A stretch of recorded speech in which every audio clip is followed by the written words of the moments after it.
Bonjour et bienvenue sur TV Land, votre télévision locale. Dans notre édition de ce vendredi 1er avril, il n'y aura pas de poisson d'avril, mais un ciné-débat à Casse-Tête avec Colibri 40, puis du flyball à Saint-Paul-les-Dax, où chien et maître jouent à la baballe, mais en compétition. Nous suivrons les Basket Folies et sa pléiade de stars du sport avant d'écouter Guillot et son nouvel album. Enfin, nous nous quitterons après un clip sur les faux médicaments sur le net. Je vais vous raconter l'histoire amérindienne du colibri dans la forêt en feu. Un jour, dit la légende, il y eut un immense incendie de forêt. Tous les animaux terrifiés, atterrés, observaient impuissants le désastre. Seul le petit colibri s'activait, allant chercher quelques gouttes avec son bec pour les jeter sur le feu. Après un moment, le tatou, agacé par cette agitation dérisoire, lui dit « Colibri, tu n'es pas fou, ce n'est pas avec ces gouttes d'eau que tu vas éteindre le feu. » Et le colibri lui répondit « Je le sais, mais je fais ma part. » Et c'est ainsi qu'est né depuis 2007 Colibri, un mouvement qui s'étend sur tout le territoire. À Casse-Tête, c'est lors d'un ciné-débat du film Demain que nous avons rencontré l'antenne Colibri 40. Explication. Réalisé par Cyril Dion, un des fondateurs de l'association Colibri, et Mélanie Laurent, le film Demain était proposé par l'association Colibri 40 pour entrevoir les solutions concrètes et possibles pour l'avenir. En fait, Cyril Dion, il a voulu mettre en avant des choses pratiques, concrètes, puisqu'aujourd'hui, en fait, on ne nous parle que des choses qui vont mal, et ça, c'est pas très constructif, et ça a plutôt tendance à nous abattre. Donc, il a voulu vraiment proposer quelque chose qui puisse vraiment nous donner envie de nous y mettre. Donc, il est allé dans plusieurs pays. Je crois qu'il y a 13 pays, et ils sont allés voir ce qui existe déjà, ce qui a déjà été mis en place en solutions alternatives. Et donc le film, c'est ça.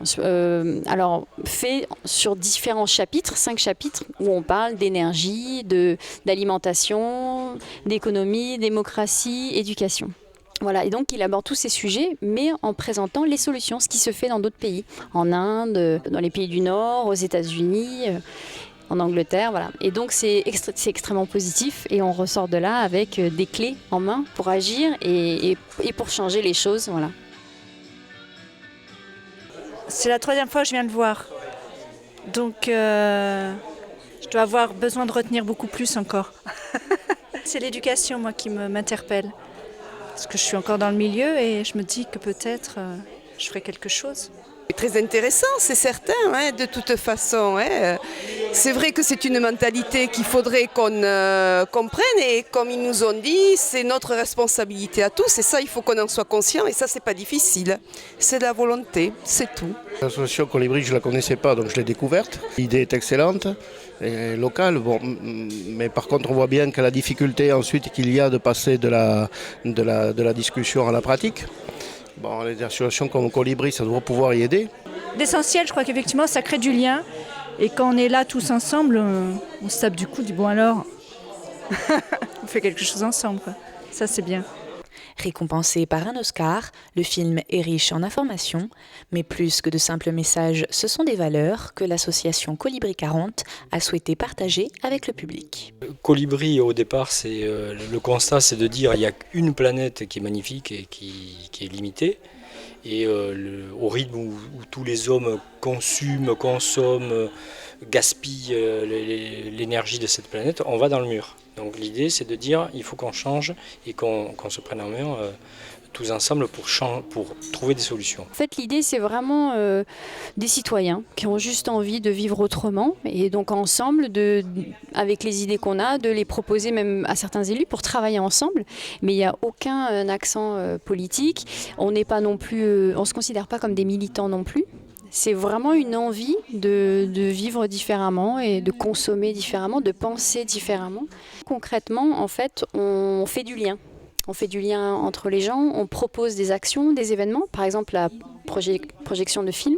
On a créé des groupes de travail pour essayer de mettre en place des jardins partagés, pour mettre en place des SEL, système d'échange local, travailler un petit peu sur l'énergie, comment on peut faire des économies d'énergie, une monnaie locale éventuellement. Donc on travaille sur tous ces sujets-là de manière collégiale et dans la bonne humeur, dans la bonne entente. Voilà.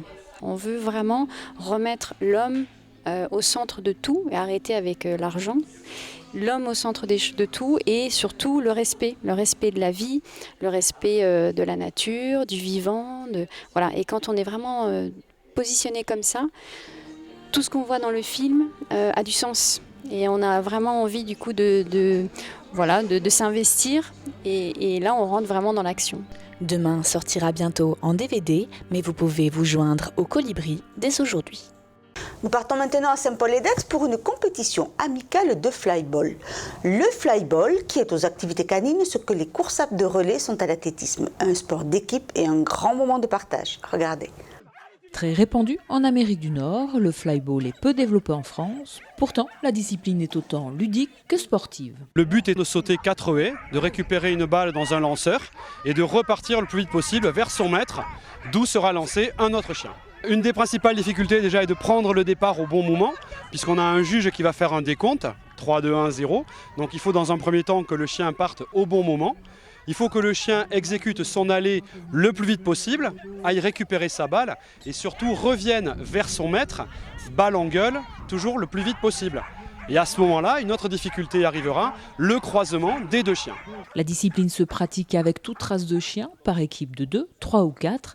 Seuls impératifs que les équipiers canins s'entendent bien et qu'ils soient motivés par la balle. Le but du chien, c'est d'aller chercher la balle, c'est un jeu pour lui.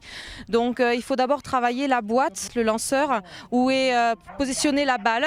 On apprend au chien donc, à l'actionner donc, en tapant sur la boîte et à récupérer et après à faire les sauts. Mais bon, après ça, c'est plus naturel pour le chien. Dans une équipe, c'est bien d'avoir au moins des chiens qui sont rapides, mais c'est mieux d'avoir un petit chien également, parce que comme ça nous baisse les haies, et du coup les chiens n'ont pas à sauter, ils enjambent et ils vont de plus en plus vite. Comme dans tout sport, la stratégie est donc importante, puisque la hauteur des haies est calculée en fonction du plus petit chien de l'équipe. Des chiens très calmes en dehors de la piste, qui deviennent surexcités devant la ligne de départ. En fait, on travaille sur l'instinct de prédation du chien qui est excité par le jeu. Puis les maîtres excitent les chiens aussi. On voit les chiens, ils ont des harnais pour qu'on puisse mieux les tenir.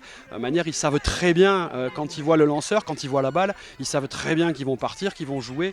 Si ce sont les chiens qui font la plus grosse partie du travail, les maîtres ont aussi un rôle important. Ils doivent lâcher leur animal au bon moment et le motiver sur le retour. La plus grosse difficulté pour le chien va être le retour, puisqu'à l'aller, il y a toujours l'attrait de la balle. Au retour, ils ont la balle en gueule, ils sont un petit peu moins motivés, donc c'est au maître après de travailler le rappel. C'est pour ça qu'on voit les maîtres, quand le chien repart, qui ont tendance à appeler le chien à partir pour exciter le chien, pour le faire revenir plus vite. Le flyball associe jeu et sport et des maîtres ou des chiens. Difficile de dire qui est le plus accro. Personnellement, c'est ma chienne qui a choisi.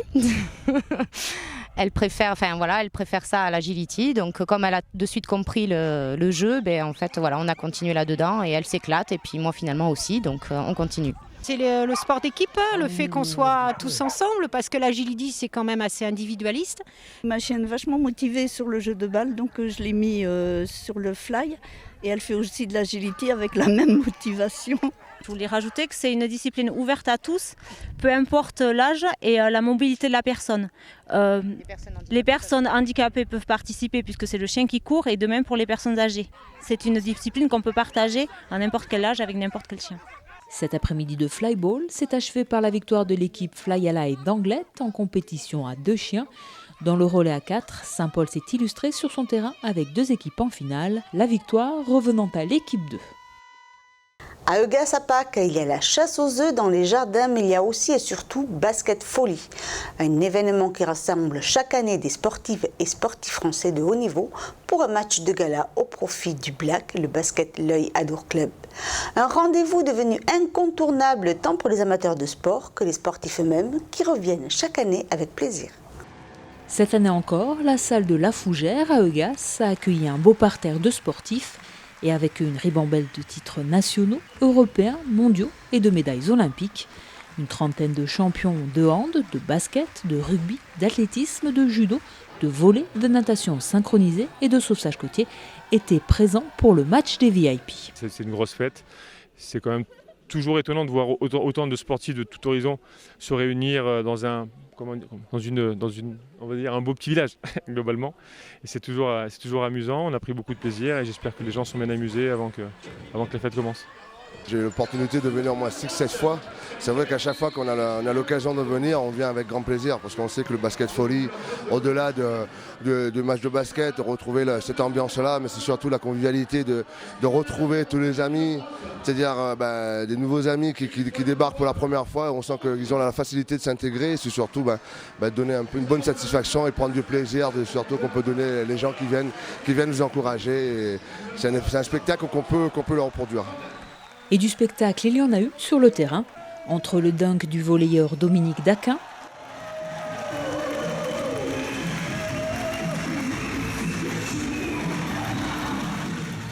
le manque de réussite de quelques-uns,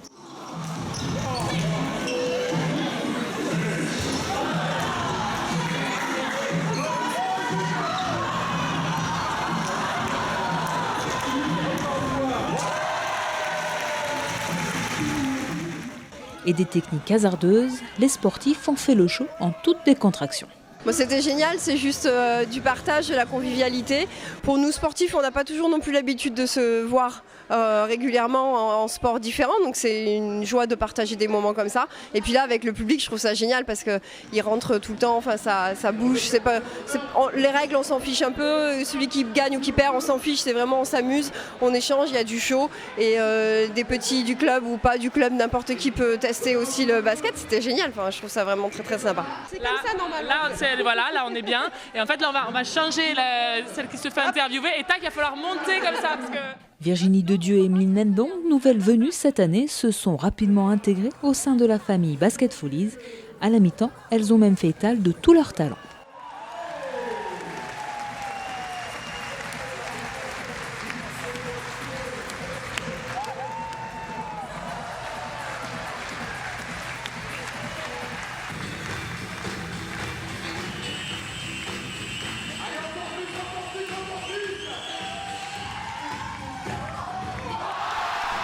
J'étais prévenue au dernier moment que j'allais faire le concours à 3 points, donc j'ai pas pu m'entraîner vraiment. En revanche, sur le tir du milieu de terrain, je suis une arme sûre, hein, clairement, et c'est naturel, ça s'appelle le talent.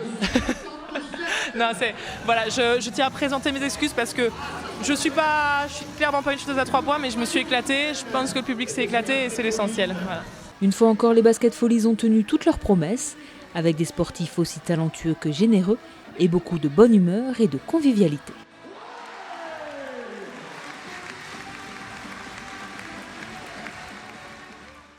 Guillot est de retour sur scène avec un nouvel album. Ce Landais d'adoption transmet son amour de l'écriture à travers ses chansons françaises. Accompagné par un groupe de musiciens, Le Trottoir d'en face, c'est un voyage visuel et poétique à écouter, mais aussi à admirer. C'est devant un public tyrossé que le chanteur Guillot est venu présenter son album Soulage avec une toute nouvelle mise en scène. Là, avec Benoît, on a construit un vrai spectacle avec l'aide de Guillaume Martial aussi qui est en régie et qui fait du mapping vidéo.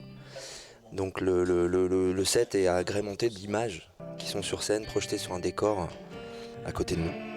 Voilà, et on a aussi sollicité un scénographe qui s'appelle Philippe Prohomme, qui nous a aidé aussi à faire en sorte que le set soit bien construit, en agençant les chansons, les titres, et en proposant quelque chose qui pourrait parler aux gens, dans l'idée aussi de présenter le nouvel album Soulage, et aussi de faire le lien avec le premier qui s'appelait Super 8.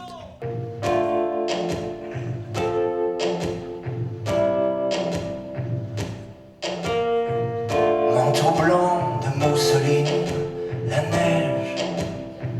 neige est tombée dans mon cœur, elle illumine le rêve de mes jeunes années. Le fardeau de ces flocons écrase les Troènes. Habile à la guitare comme à l'écriture, Guillaume nous transmet son univers à la fois touchant et poétique. J'écris beaucoup de mes textes et puis parfois je collabore aussi avec d'autres parce que ça me plaît bien. Depuis les rencontres d'Astafor que j'ai fait en 2007, que Benoît connaît bien aussi, j'ai compris qu'on pouvait aussi écrire à plusieurs ou composer à plusieurs. Donc du coup ça a donné lieu à des nouveaux horizons pour moi. Et là j'avais envie de transmettre aussi quelques messages plus universels.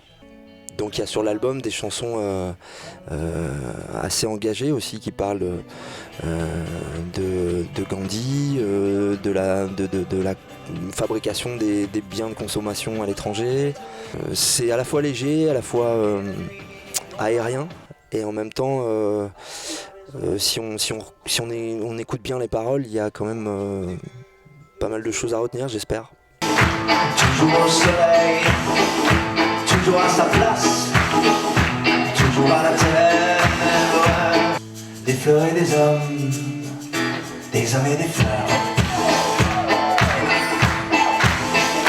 Une manière d'écrire qu'il a pu transmettre aux élèves du lycée Borda de Dax qui présentaient en première partie leurs travaux réalisés avec l'artiste. C'est-à-dire que les élèves devaient, par groupe de 5, écrire un texte et ensuite le challenge c'était de venir sur scène, le présenter au public. Et quand Guillaume a dit mais écoute, tes élèves ils vont venir faire la première partie de mon spectacle, j'ai dit oui. J'ai dit oui et je savais qu'il relèverait le défi, quoi. Je ne suis pas convalescente, je ne suis pas condescendante, je suis une adolescente blessée. Vous avez des choses à dire, donc on est là pour vous aider à les sortir. Et puis si vous avez peur d'aller sur scène, on va vous prendre par la main, on va vous accompagner pour les chanter, même si ça vous fait peur. Et vous allez voir, vous allez y arriver. Et c'est ce qui se passe à chaque fois. Et du coup, les gamins sont... je pèse mes mots, mais parfois, il y a des gamins transfigurés. Et là, dans la classe de Borda, il y en a au moins 2 ou 3 qui ont éclos. Vraiment au contact des mots, de la musique. Ils avaient vraiment des choses à dire. Et ils le font là, maintenant, avec le sourire. On a répété tout à l'heure. Et ils sont contents d'être là. Donc, nous aussi, quoi. Et DiCaprio s'est noyé. Sortez les rames, les petits mouchoirs. Sa salle est plongée dans le noir. Un requiem entre les bras. Je suis un fauteuil du cinéma. C'est moi la star du cinéma. La contrefaçon de produits de luxe, vêtements, baskets, lunettes ou autres sont une plaie pour l'économie. Mais plus grave encore, il existe de faux médicaments vendus sur le net. Je vous propose de suivre les péripéties de la famille Tout Faux qui se fournit en médicaments et compléments alimentaires sur le net. Image. Bonjour. Oui, bonjour. Oui, c'est pour moi.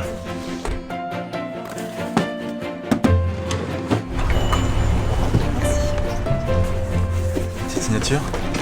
Merci, au revoir. Au revoir.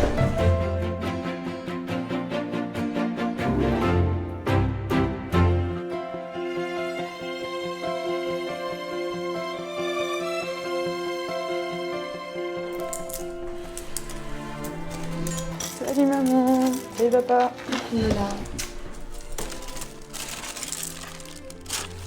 Merci de penser aux autres. J'ai pensé à toi. J'ai vu que ton produit minceur t'a fait perdre 0 kg. Donc je me suis sacrifié pour finir le paquet. Et toi, ton produit pour prendre de la masse, tu l'as fini? Parce qu'apparemment, ça n'a pas très bien marché. D'ailleurs, je sais pas pourquoi tu veux prendre de la masse vu le gros boulet que tu es. Moi, le gros boulet? Mais tu t'es regardé? Ouais, je me suis regardé, toi tu t'es vu? T'as rien, t'as pas de Bon, ça suffit les enfants là. Vous avez vu comment vous parlez? C'est pas possible ça. Allez, filez dans vos chambres, ça vous fera du bien, tiens. Sérieux? Oui. Merci. Non mais c'est pas vrai ça, non mais t'imagines, hein? J'ai été aussi dur avec toi. J'imagine, oui. J'imagine.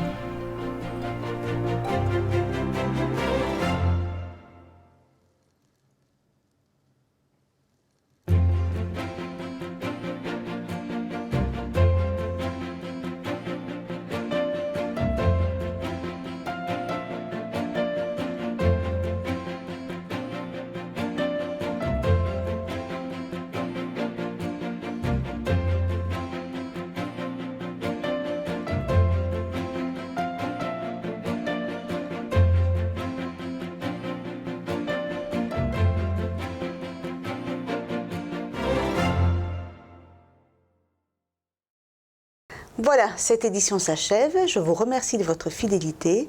Notre prochain rendez-vous sera lundi 4 avril pour un nouveau journal de TV Land, votre télévision locale. D'ici là, je vous souhaite de passer un excellent week-end.